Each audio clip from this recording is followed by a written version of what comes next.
Hello everyone. My name is Erica Sadun. For those of you who don't know me, I'm a writer, blogger, and coder. I write in particular about the Apple ecosystem and specifically about developer topics. Today it's my pleasure to talk to you about Swift's amazing flexibility and power. And to do this, I'm going to focus on a really simple array. I'll be showing you many ways Swift helps you build an ordinary collection, and in doing so, I'll showcase Swift language features that will inspire you in your own development work. What makes today's topic so much fun is how incredibly simple it appears at first glance. A few weeks ago, I was helping a friend stress test his user interface. He needed a collection of test views. So I asked him, how many views do you need? He said, I don't know, a bunch. So I gave him a bunch. And this, obviously, was not what he was looking for. My joke response has several problems with it. It uses a fixed number of items, so it's not very expandable. It's not really reusable in other situations, and you can't generalize it. If you wanted to add more views, you'd have to type them in by hand. And this code is hard to audit, because you have to count how many items are in the array to see if you got the right number. And that breaks down really fast when you start working with hundreds or thousands of views at a time. When you switch to more complex constructors than this default UI view initializer, it gets even uglier because you can't just fit them all on a single line. And you have to repeat them over and over again. So really, this is not the way you want to do this. This is a terrible way to generate your array, but that's okay, because Swift has some great ways to build fixed count arrays, and that's what I'm going to talk about today. If you come from a procedural language background, you may be tempted to use iteration to build your collection. Now, there's nothing wrong with this approach, but it's not very Swifty. Look at this code. It feels migrated, not native, and there are lots of other ways you can handle this particular challenge. Swift is the Frankenstein baby of many different languages. Swift has roots in Haskell, Ruby, Scala, Python, Rust, C#, and other languages, as well as, of course, Objective-C. And yes, Swift has procedural roots, but it also has lots of other capabilities that are baked right in. And these include objects, value types, protocols, functional programming, and more. So there's a lot to explore, even when building simple arrays. When you see code like this, you want to think to yourself, how can I make this more Swifty? And what you're doing in this particular example is initializing UI view instances and collecting them into an array. Notice the for loop. The for loop doesn't use a variable because it's just a counter. All it's doing is pushing the repeated clause. You run this thing 5 times or however many times to collect a number of views, and it just feels overly complex for the job that you're doing. Many, if not most, experienced Swift developers will prefer a functional programming approach. They'll substitute the map function for the for loop, for example. This particular map function applies its functionality across its source range, which is that 1 through a bunch. It returns the results in an array, like map always does, and in this case, The domain is the range from 1 to 5, and the array that's returned contains 5 new views. Like the for loop before it, this closure doesn't use the numbers 1 through 5. To make this code compile, you must explicitly tell Swift to ignore those numbers. And you do that by adding this _in notation. This says, hey Swift, ignore the closure arguments and just build me a new view. I'd say that a lot of Swift developers would use this approach and build their array of views. It's simple, it gets the job done, and it doesn't make you write new methods or protocols or do anything fancy. It's just a very reliable way to collect a bunch of views. I personally have some minor issues with this approach, and I will spare you my normal rant, but to summarize, the function map has a very specific meaning in math and in functional programming. When you map something, you apply a function. And a function creates a relation from a value in a domain to a value in a range. And this Swift shortcut kind of breaks that contract. It produces a different view for each member of the source range. So for me, that's a little bit aesthetically displeasing. So should this stop you from using map? Probably not. There's no Swift purity test here, and the compiler doesn't really care. But remember, there are many other ways to build your array, so let me show you a few more.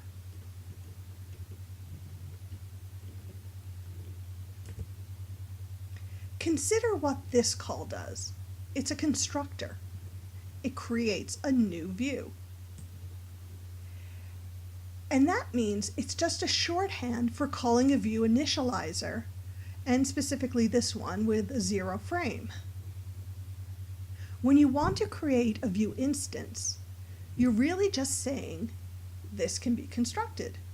So why can't you use that notion in Swift to create an operator that constructs types?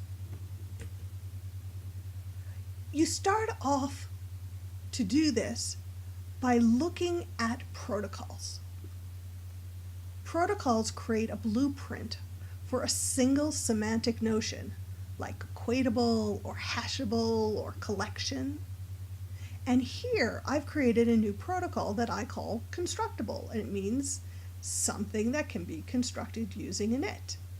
It contains just that one requirement, a 0 argument initializer, and any type that supports init without arguments can conform to my constructible protocol. Here is the entirety of the code it takes to conform UI view and all its subtypes to constructible. Simple, right? So once you do this, UI view becomes constructible. It conforms to that protocol. And you can do some fun things with it. One thing you can do is extend the integer type int. By using constructible, you can build a new method, and you can see this method, which is called of, uses the constructible type. And what this method does is it creates an array of instances of that constructible type. Now, this code still uses range mapping because I haven't really talked about any other solutions, but you could use any solution you wanted in the inside of the function. Now, inside the braces is a difference from the map that you saw earlier. It's not exactly the same map. Instead of calling the view constructor, it calls the initializer. And that initializer is for whatever type you're constructing. So what does this give you? Let me give you some examples of what this looks like. Here's a real call. Here you can make an array of 5 views. Or you can make an array of 5 UI labels. You pass it any view types, and it returns new instances in an array. This makes it very cool and convenient and readable. You're returning 5 of UI labels. The fact that the UI label has the self after it makes it clear that you're referring to a type. But let's say you wanted to make this even cuter. Let's ramp this up just a little bit by introducing an operator instead of using a method on int. Here's some code that does exactly that. This code creates an operator that builds multiple instances and returns an array with them. As an operator, I've implemented it as a static method on the int type. So you see it's public static func. And the reason it has to be static and a class type is that otherwise it would be a global function. But in Swift 3, it now comes under the umbrella of int, can be declared within the extension, and it's just kind of a cleaner way of doing operator implementations. And if you see, what it does is this operator just calls count of this, which is exactly the same function that I just showed you a few seconds ago. But it's where you use it that you get the greatest benefit. And here's what this code looks like when you use it. Now you can create view arrays by using an integer and a type and the times operator. It's pretty clear that you're not multiplying UI view, you're creating 5 times UI view, and it's really simple, I think. You can do 5 views, 5 switches, 5 table view cells, whatever you want to create, and it's really clear. You have an integer, you have the operator, and then you have the type that you're constructing.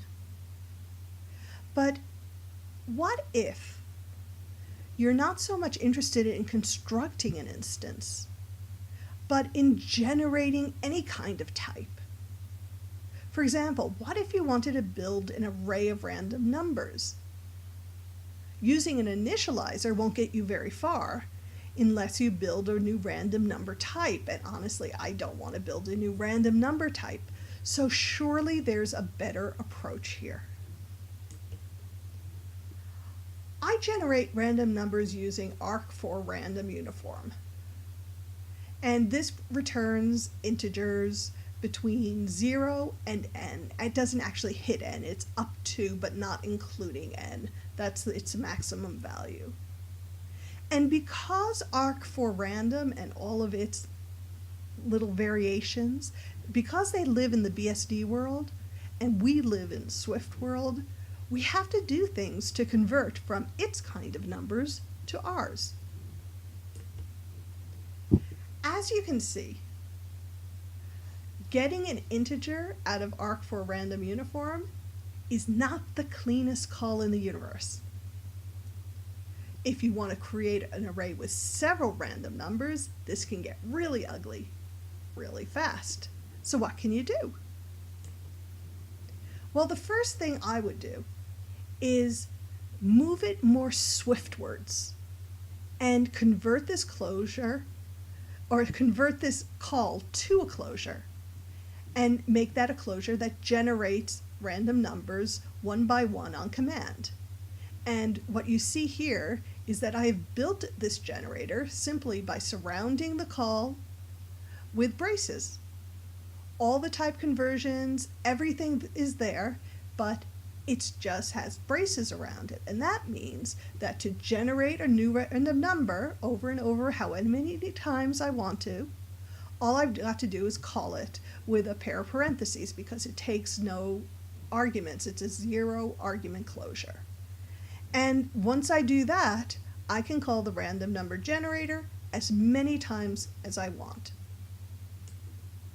But since I'm working with a generator instead of using functional programming or an operator, The generator naturally lends itself to sequences. Whenever you hear the word generator, you sort of think sequences. They kind of go together in Swift. And so the simplest way to turn this generator into a sequence is to surround the generator in calls to any sequence and any iterator. And then you can just grab the first n items using prefix. It works really well. It's fine, but it's slightly overly complex. And that's because you don't actually need to build a sequence to grab those first 5 numbers. You only need an iterator. And you can do the same thing by dropping any sequence. And here you go. This is much simpler, and it returns 5 random numbers in an array. And it does it in a very Swifty sort of way. I'm still not crazy about having to convert the sequence to an array, but you can hide that. And this is a very nice Swift approach. If you're working with views, you could use a similar approach with UI label init instead of using the random number generator. And this would give you 5 fresh UI labels. Alternatively, you could use a closure argument, and you could build a label within that closure as part of any iterator. It's the same approach and the same results. It just looks a little different. When working with sequences, you can get a little ridiculous. And here's a kind of ridiculous example. This example builds a state-based sequence that decrements a counter, reduces it by 1 and then reduces it again, all the way until it reaches 0. And when it hits 0, it terminates a sequence, throws it into an array, and then returns the result. And this is fine, you can call it, it's easy, and there are lots of ways in Swift to create a counted array. And this is just another one. And I wanted to give you a sense that there are some esoteric ways out there. But I need to finish this short talk with the simplest and best solution. Now, I've shown you some functional programming, some protocols. You've seen generators and iterators and sequences. But I want to conclude with initializers because I think they get the job done the best. Believe it or not, Array already has a built-in initializer that lets you use a count and a repeated element. Great, right? Well, no. Unfortunately, you cannot use this initializer for this exact problem. And this is such a head desk situation. And that's because the repeating initializer repeats exactly the same value for every single array position. Instead of 5 views, you get 5 of the exact same view. Instead of 5 random numbers, you get 5 of the exact same number. You might say to yourself, okay, quick, let's fix the language. Let's change that repeated value from array element, like you see here, to some kind of closure that lets you pass a generator rather than a value.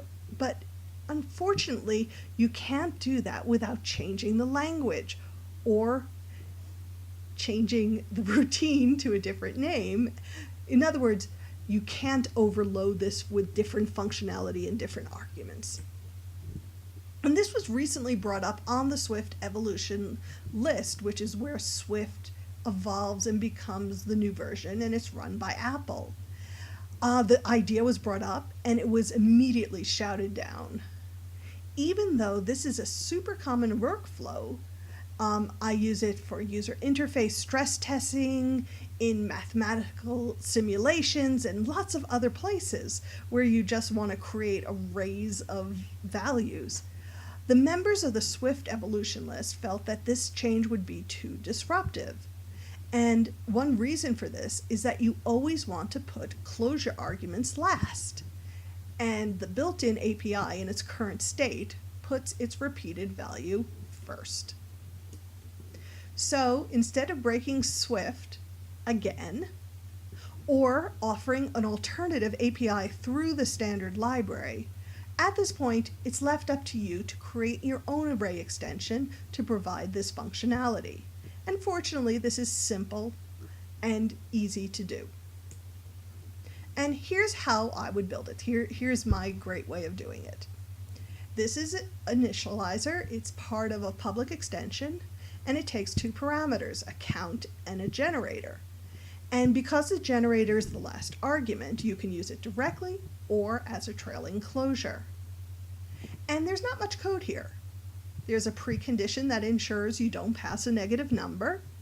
And I use the any iterator approach with the prefix because I think that's just a nice clean way to get the results I'm looking for. And here's what those calls look like from the calling side. With this approach, you're guaranteed that you get however many items you need, they're placed into an array, and a new value is generated for each element using the closure or call you give it. And I think it gives you the best of both worlds.